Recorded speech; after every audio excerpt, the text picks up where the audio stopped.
నమస్తే, అందరు ఎలా ఉన్నారు? చాలా బాగుంది కదా చూడడానికి.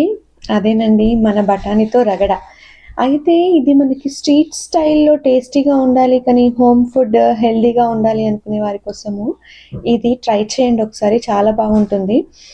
దానికి నేను ఫస్ట్ ప్రెషర్ కుక్కర్ పెట్టుకొని కొంచెం ఆయిల్, హాఫ్ టమాటో చాప్ చేసుకున్నాను, కొన్ని ఆనియన్ ముక్కలు, దానితో పాటు అల్లం ఎల్లిగడ్డ, జింజర్ గార్లిక్‌ని నేను ఫ్రెష్‌గా గ్రేట్ చేస్తున్నాను, ఆల్రెడీ స్టోర్ చేసింది కాకుండా. అలాగే నేను ఒక 8 అవర్స్ ముందే ఎల్లో బఠానీని సోక్ చేసి పెట్టుకున్నాను. ఇలా అవుతుంది. దాని తర్వాత దాన్ని స్ట్రెయిన్ చేసేసి వాటర్ని దీంట్లో వేయడమే. వేసి మనం నేను ఆల్మోస్ట్ 2 కప్స్ పైన నానబెట్టాను బఠానీ, అది వేసాను. దానికి తగ్గట్టు వాటర్ పోసుకొని దాంట్లో ఇప్పుడు కొంచెం పసుపు, జీలకర్ర, ఉప్పు, కారం, గరం మసాలా అండ్ పావు భాజీ మసాలా వేసి ఒకసారి కలిపిన తర్వాత ఒక పెద్ద పొటాటోని నేను పీల్ చేసుకుని దాంట్లో వేసి మూత పెట్టేసి విజిల్ పెట్టాను. 4 to 5 విజిల్స్ వచ్చాయి. వచ్చిన తర్వాత ఆఫ్ చేయాలి.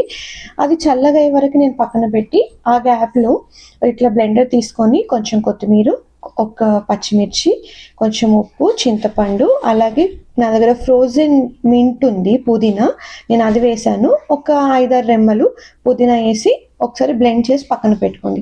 దాని తర్వాత ఒక ప్యాన్ పెట్టుకొని ఆ ప్యాన్లో కొంచెం ఆయిల్, ఆ పొటాటోని చూసారా వీడియోలో చూపించినట్టు, దాంట్లో ఆల్రెడీ బాయిల్ అయిపోయింది కదా, అది తీసి దాన్ని ఫస్ట్ మ్యాష్ చేసి దాంట్లో ఇప్పుడు మళ్ళీ కొంచెం చాట్ మసాలా, పావు భాజీ మసాలా యాడ్ చేశాను. యాడ్ చేసిన తన వెంటనే ప్రెషర్ కుక్కర్లో ఉడికింది కదా బఠానీ, దాన్ని ఒక్కసారి వేసి మన బండి పైన కొడతారు చూడండి, అలా కొట్టాను అనమాట. అంటే మొత్తం మ్యాష్ అవ్వకుండా మనకి మంచిగా ఉంటుంది. అలాగే ఒకసారి కలిపిన తర్వాత నాకు ఉప్పు సరిపోయింది, కానీ కారం కొంచెం తక్కువ అనిపించిందని యాడ్ చేశాను. దాంట్లో బ్లెండ్ చేసుకున్న రసాన్ని దాంట్లో వేసి ఒక 2 minutes సిమ్ పైన ఆర్ మీడియం ఫ్లేమ్ పైన బాయిల్ చేసి సర్వ్ చేసుకోవడమే. సర్వింగ్ బౌల్లోకి తీసుకున్న తర్వాత ఆనియన్, టమాటో, నేను గ్రేటెడ్ క్యారెట్ అండ్ అలాగే సేవ్, కొంచెం హాట్ అండ్ స్వీట్ కెచప్ కానీ లేదంటే డేట్స్ కెచప్ ఉంటుంది కదా, అది 2 కూడా యాడ్ చేసుకోండి, చాలా బాగుంటుంది.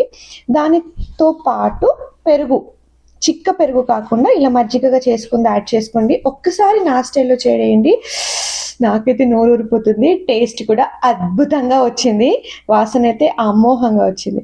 సో ఒకసారి ఇలా ట్రై చేయండి. మీకు నచ్చితే నా రెసిపీ, నా ఛానల్ ఫాలో చేయండి, లైక్ చేయండి, షేర్ చేయండి.